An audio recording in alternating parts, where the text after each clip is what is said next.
And I'm very much glad that the dignitaries are here, especially Barrister Sultan and Governor Saab. And earlier we had these, you can say, members of Parliament, House of Commons as well as House of Lords. Now, the most important point is, and let me take from where the Barrister Sultan Saab left.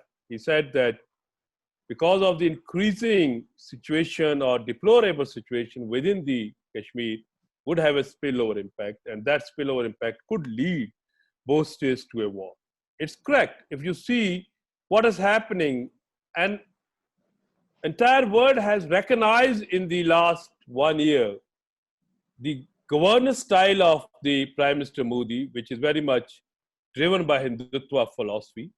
And it brought India not only in an internal crisis, and earlier as it was pointed out by Governor Sahab as well, which has, you can say, quashed the entire India's constitutionalism or secularism and resulted India into a unitary state which has no democratic values or governed by Hindutva or RSS forces.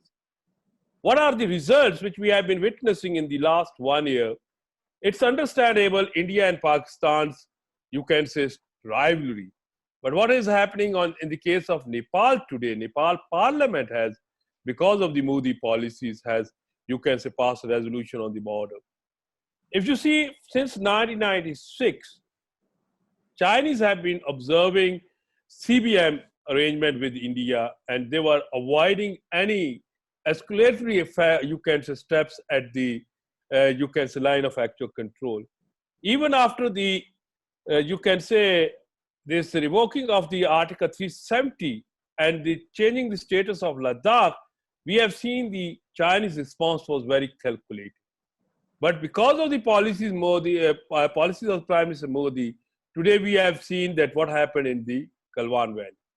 Now, this kind of the mindset is there, and Pakistani government, Prime Minister Imran Khan has raised many times that there is a probability of false flag, or there is a probability that, which I'm also convinced with this, that Prime Minister Modi, in order to protect his face, his armed forces to protect their face, they may go for some kind of a military adventurism.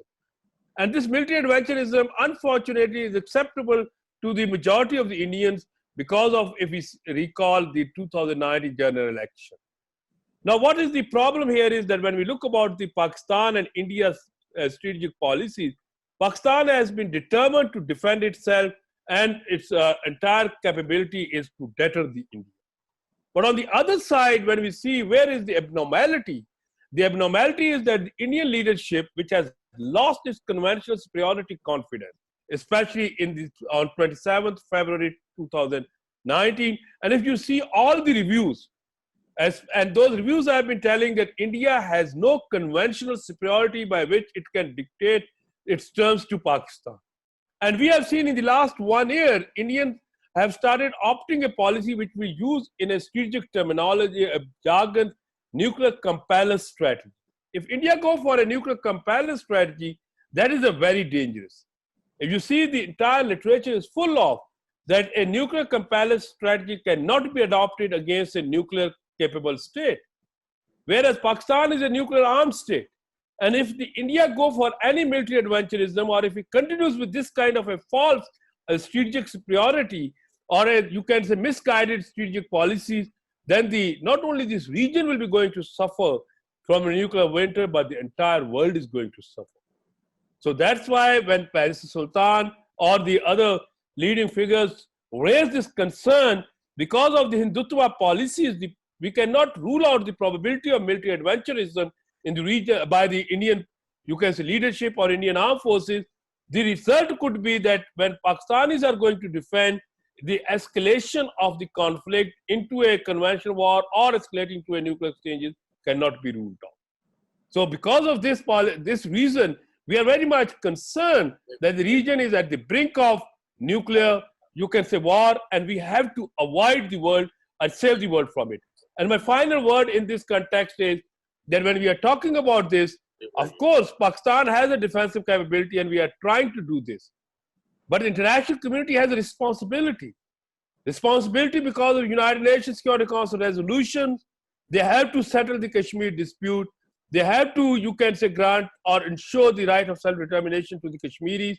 Otherwise, within the Indian occupied Kashmir, the resentment will continue, intifada kind of movements will continue, and frustration of the Indian government will continue. As a result, this frustration, which will be multiplying on the Indian side, it may lead them towards what we call it military adventurism to save their face, and Pakistan is going to respond, and as a result, there will be a war which is not going to have a devastating repercussions for this region alone. It will be having a global repercussions. With this, I can beg the international community that it should act not because of their political-economic interest. They should act because of human rights, because of real interest for the safety of the entire world from a disaster. Thank you very much. Thank you very much, Jaspal sir, for sharing your shrewd insight on the subject. My question is that what is the impact of China, India, Ladakh standoff on the Kashmir issue of Pakistan? I think that when we look about the China-Ladakh issue, of course, at the moment it has flashed.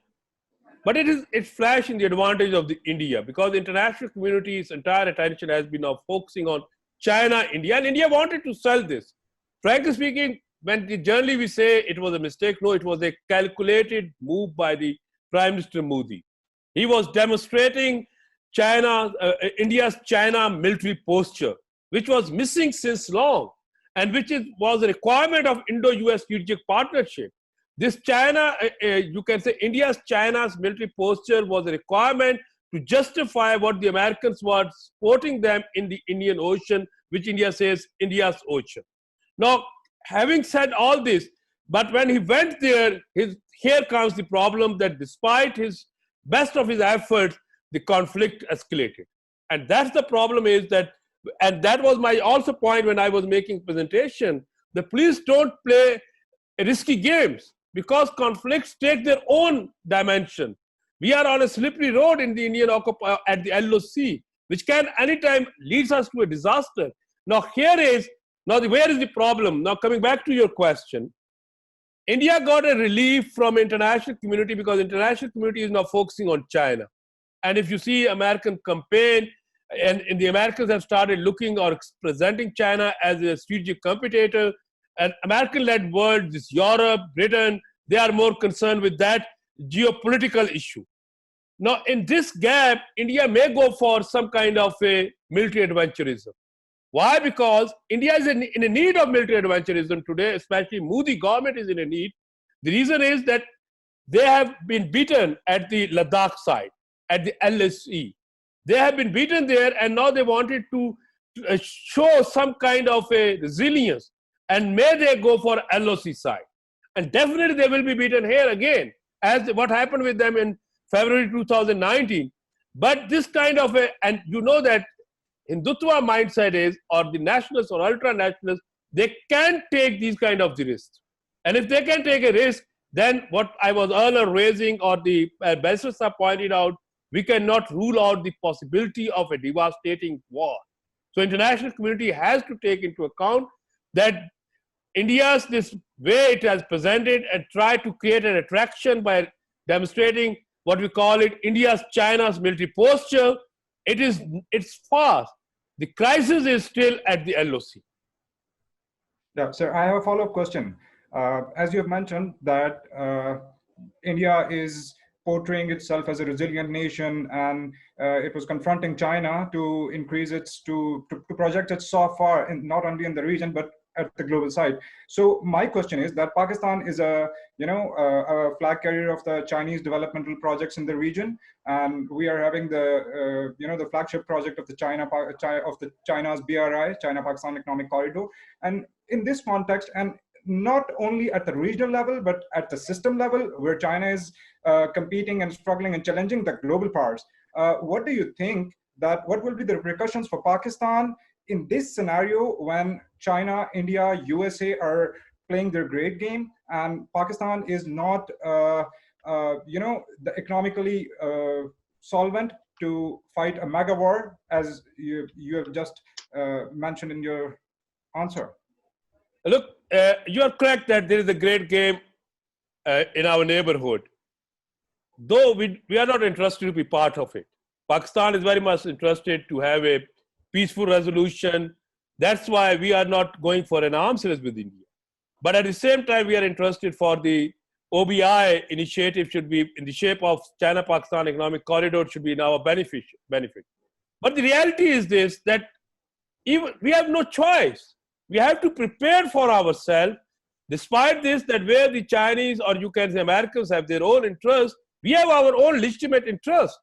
And our legitimate interest is how we can solidify our defense and and it's in our legitimate interest because we are a stakeholder of the Kashmir dispute that and we have to drag the entire international community back as this webinar is meant for. That please don't think that this Kashmir movement, there is a very interesting point which we need to highlight here. If you see in the international literature, in the Pakistani literature, or in the Indian literature, the impression we gather that the freedom movement in Kashmir has been started recently, or its ingredients have been after 1948 war. But there's a need to mention the freedom movement in Kashmir or the demand for the right of self-determination in Kashmir even before the demand for a Pakistan. That was 1931, which was earlier mentioned by the barrister and the Lord Nazir, that they started demanding on the nationalism based on the religion for the sake of Azan, and that's the day we are celebrating today.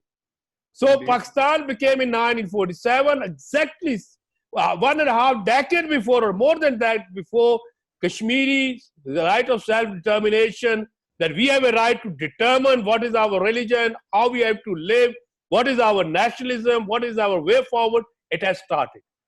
Now, after 1947, it has been clubbed with the partition, or you can say Pakistan independence formula. So the world has to, and we have to demonstrate this, where they start looking that it's a Pakistan's problem or it's a Pakistan created problem. No, it's originated even before Pakistan. And this is a point which we have to highlight. And that my final point answer to your question is, yes, CPEC is a flagship project. It's a need of China, it's a need of Pakistan. We should not compromise on it. But at the same time, we have to live in this world, and it's a real world. And this entire world has been now, once again, it's no more 1990s or first decade of the 21st century. It's a 2020. The drums of the Cold War are there. We are hearing the echo. You have to go for a strategic partnership, and we have to chalk out our policy, keeping in mind military chessboards, and we have to now come out of these kind of the notions, demilitarization, United South Asia, all this. We have to be very careful and sensitive what is happening in our neighborhood, and especially in the Kashmir.